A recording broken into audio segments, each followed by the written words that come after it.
guys, welcome to the News Report with Vicky Victoria. We're so excited to be back and we have a fantastic show for you guys today. Well, we may be in a new era of international relations. Just a few days ago, the sanctions that have crippled Iran's economy were lifted by the international community, thanks to a deal pushed by the US President Barack Obama in 2015. Experts suggest that this will help rebuild Iran's economy, allowing it to freely re-enter the global market. However, fledgling oil prices, instability in the region, and market uncertainty may hinder a major short-term economic shift. The U.S. also placed new sanctions on Iran for its ballistic missile program, something separate from its nuclear program. I guess we'll just have to wait and see how this turns out in 2016. Bell, Rogers, and TELUS are in the news again, and not in a good way. The Globe and Mail reported that Canada's big three wireless providers are raising prices of their most popular plans due to the declining Canadian dollar. While every Canadian continues to worry about high food prices and other side effects of the weakening dollar, the last thing we need to worry about is our already expensive phone plans getting more expensive.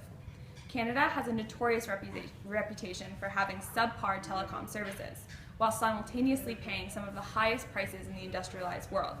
The big three will have a lot of explaining to do in the next coming weeks.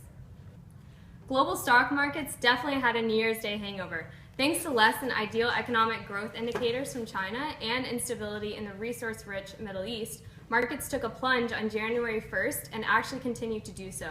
Britain's FTSE had its worst start in 16 years, and stock markets in China also took a 7% plunge.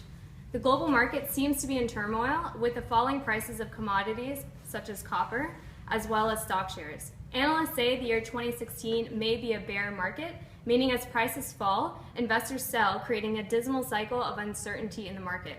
Although no one is necessarily raising the global recession red flag yet, it's definitely something to look out for.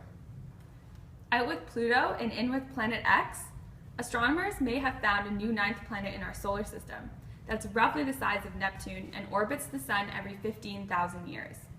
It hasn't appeared in view yet, but the two astronomers have inferred its presence from a peculiar clustering of 6 objects that orbit beyond Neptune, saying there's only a 0.007 chance that the clustering is just a coincidence. No one will really know for sure until Planet X appears in a telescope viewfinder, so we'll have to wait and see. For everyone that hates cold weather like I do, here are my top 10 tips to surviving the Canadian winter. Tip number 1, don't check the weather in the morning. Just assume it's going to be like the day after tomorrow. Tip number 2, dress accordingly and layer up.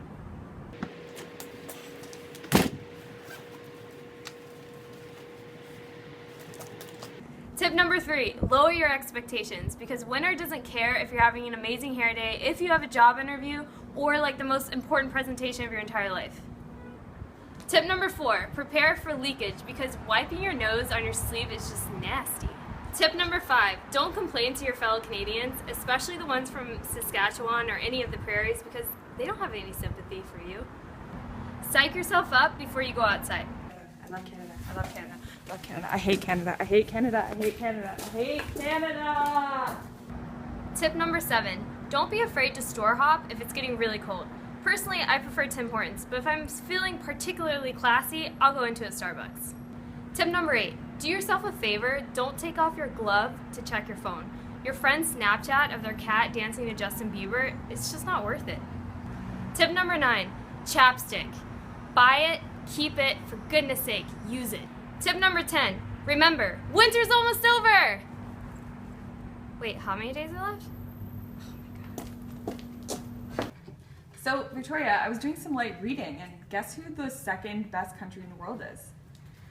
Well, obviously it can't be America because, you know, we're number 1, so I don't know. Actually, Germany's kind of number 1, but Canada's number 2. Anyway, we hope you had an enjoyable time watching our episode, and see you in 2 weeks.